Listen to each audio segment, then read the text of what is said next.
মাত্র half cup ডাল দিয়ে 1 কেজি জিলাপি তৈরি করে নিতে পারবেন 10 মিনিটের মধ্যে।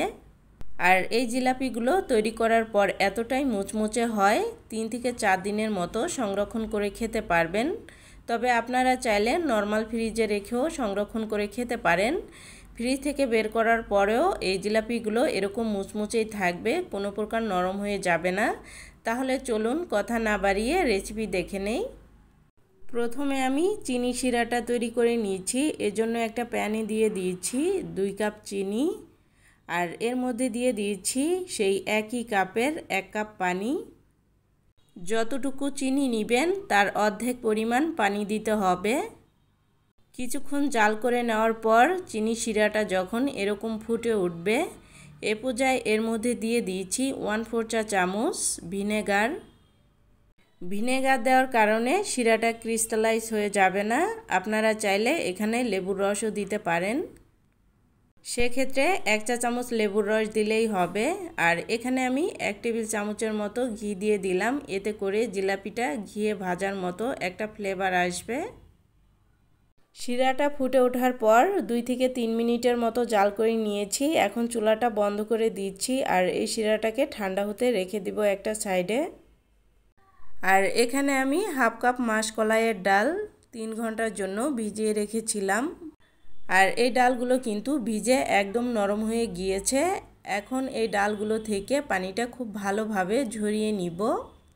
ভালো মতো পানিটা ঝরিয়ে নিলেই কিন্তু সঠিক মেজারমেন্টটা বুঝতে পারবেন। আর ডালগুলো আমি ব্লেন্ডারে জারি নিয়ে নিলাম। এখন এর মধ্যে দিয়ে দিচ্ছি হাফ কাপ পানি। এই পানিটা দিয়ে ডালগুলো খুব ভালোভাবে ব্লেন্ড করে নিব। আমি একটু সময় নিয়ে ডালগুলো খুব ভালোভাবে ব্লেন্ড করে নিয়েছি। আর ডালগুলো খুব ভালোভাবে ব্লেন্ড হয়েছে কিনা এটা বোঝার জন্য এখানে আমি একটা বাটিতে পানি নিয়েছি আর এর মধ্যে কিছুটা ডালের মিশ্রণ দিয়ে দিলাম।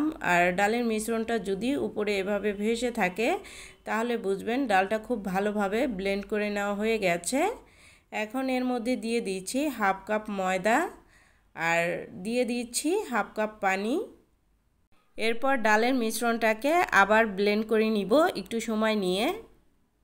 এই তো ব্লেন্ড করে নেওয়া হয়ে গেছে।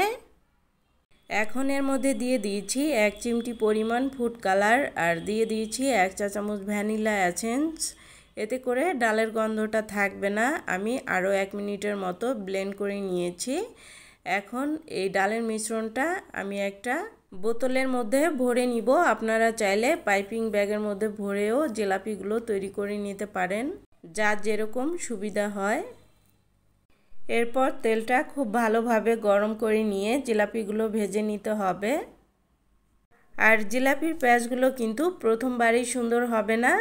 একটা ব্যাচ ভেজে নেওয়ার পর পরের ব্যাচটা ভাজার সময় দেখবেন ব্যাচটা কিন্তু খুব সুন্দর হবে। গরম তেল থেকে জিলাপিটা উঠানোর সাথে সাথেই কুসুম গরম শিরার মধ্যে এভাবে ডুবিয়ে নিতে হবে আর একটা কিছু দিয়ে এভাবে চেপে ধরে নিতে হবে, এতে করে শিরাটা সাথে সাথেই খেয়ে নিবে। জিলাপি ভাজতে ভাজতে শিরাটা যদি ঠান্ডা হয়ে যায় তাহলে পুনরায় চুলায় দিয়ে শিরাটা আবার গরম করে নেবেন। আর এই বিষয়টা খেয়াল রাখতে হবে, অতিরিক্ত গরম শিরার মধ্যে জিলাপি দিলে জিলাপিগুলো উঠানোর পর কিছুক্ষণ পর নেতিয়ে যাবে। আর অতিরিক্ত ঠান্ডা শিরার মধ্যে জিলাপিগুলো ডুবালে শিরাটা ভালো মতো শুষে নেবে না। আর দেখতেই পাচ্ছেন মাশাআল্লাহ কত সুন্দর হয়েছে। আর এভাবে আমি সবগুলো জিলাপি ভেজে নিব। এই তো আমার সবগুলো জিলাপি ভেজে নেওয়া হয়ে গেছে। একটা জিলাপি আমি আপনাদের ভেঙে দেখাচ্ছি এটা কতটা মুচমুচে আর রসালো। এই জিলাপিগুলো এতটাই মুচমুচে, তৈরি করার পর 3 থেকে 4 দিনের মতো সংরক্ষণ করে খেতে পারবেন। আশা করছি রেসিপিটি ভালো লেগেছে। আর রেসিপিটি ভালো লেগে থাকলে অবশ্যই লাইক কমেন্ট শেয়ার করবেন, সেই সাথে আমার চ্যানেলটি সাবস্ক্রাইব করে রাখবেন। আজকের মতো এ পর্যন্তই। আল্লাহ হাফেজ।